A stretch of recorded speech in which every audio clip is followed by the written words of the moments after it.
awarded the Nobel Prize in Physics in 2023. And that was for experimental methods that generate attosecond pulses of light. And he got the prize together with Anne and Pierre Agostini. And he will speak to us now about affordable preventive healthcare. So with that short introduction, welcome up, Professor Krausz.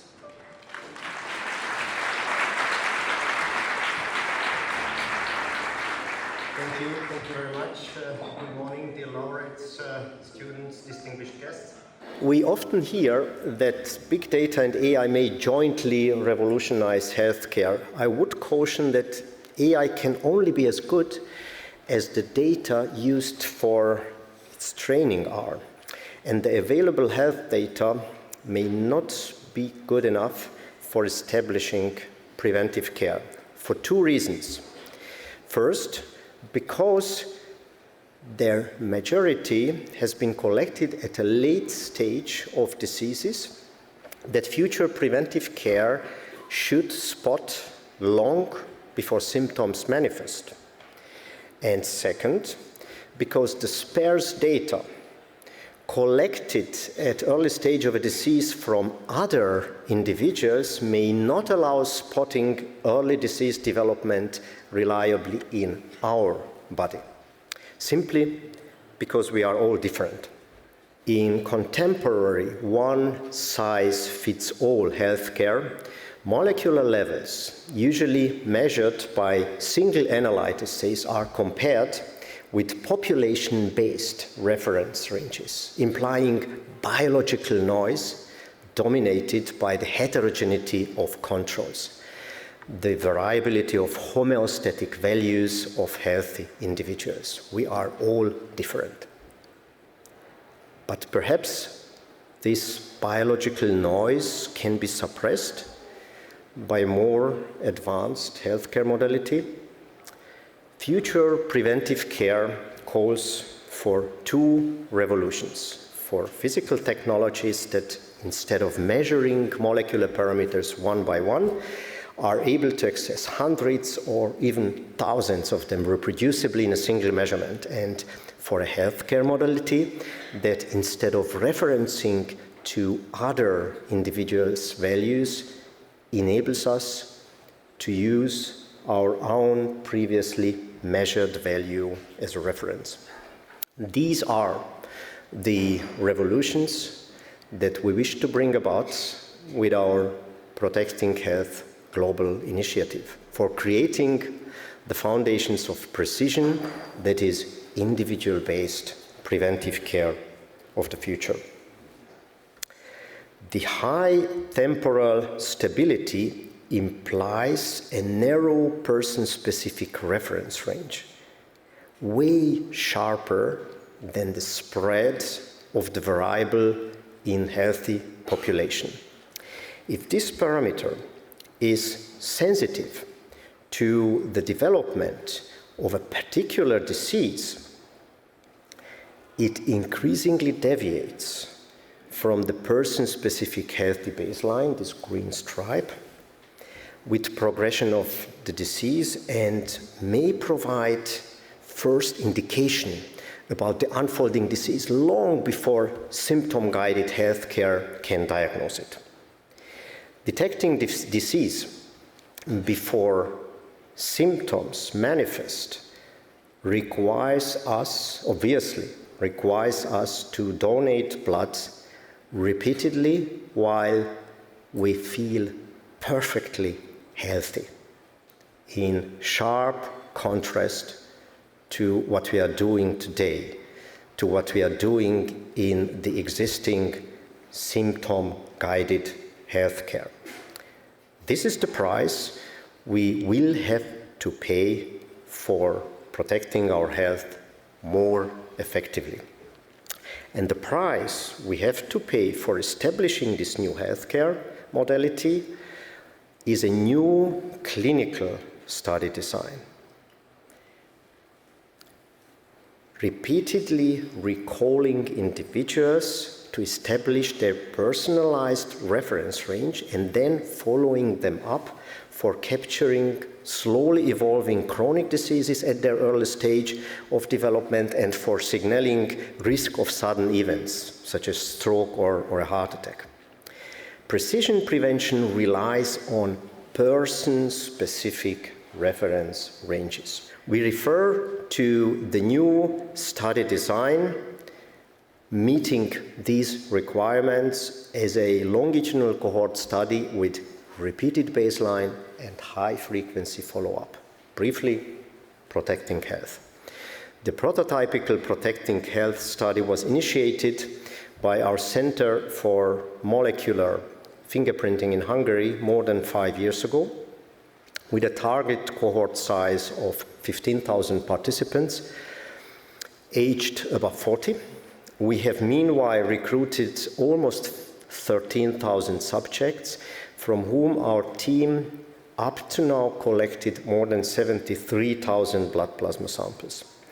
This is the first large-scale study that enables the robust evaluation of person-specific reference ranges and their evolution with healthy aging of all accessible molecular parameters of human blood. Since early June, I can now show that this is more than just a concept.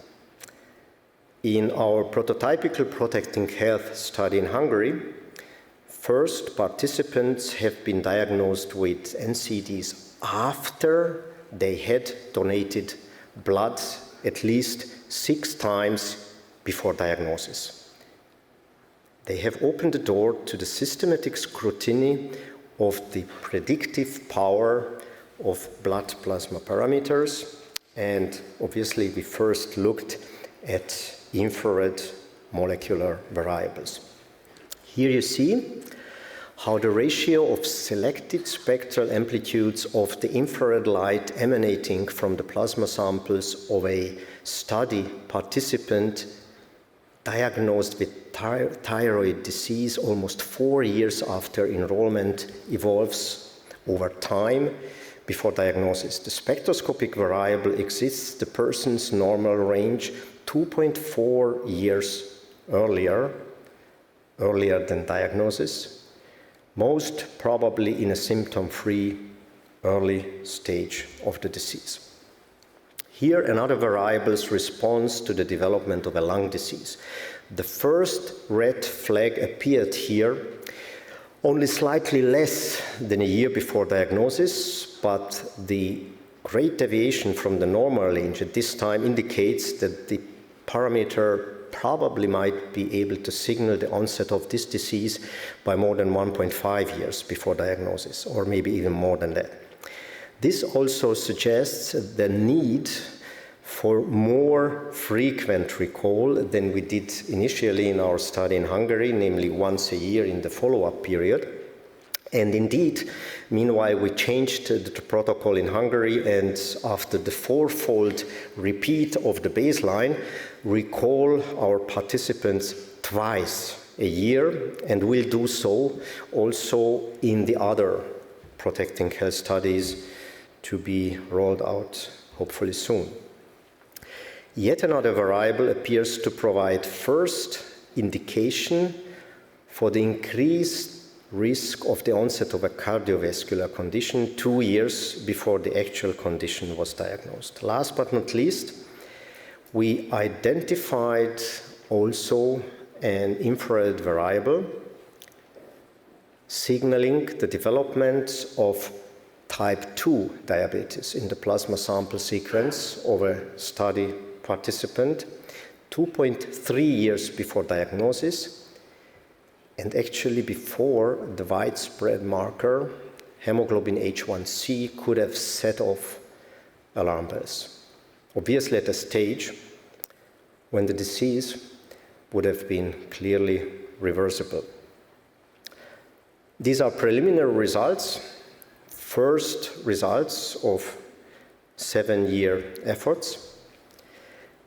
They reveal first candidates for symptomatic biomarkers which may enable cost-effective early detection of prevalent NCDs. We took the initiative of expanding the project from Hungary to other countries and continents, whilst our Protecting Health Hungary study is being continued. Our Protecting Health Hong Kong study is about to start within a few weeks, hopefully with the first subjects to be enrolled in August, just a few weeks from now. And we also very much hope and work on it very hard to initiate the Protecting Health Germany study also, if not in this year, but hopefully in the first half of next year.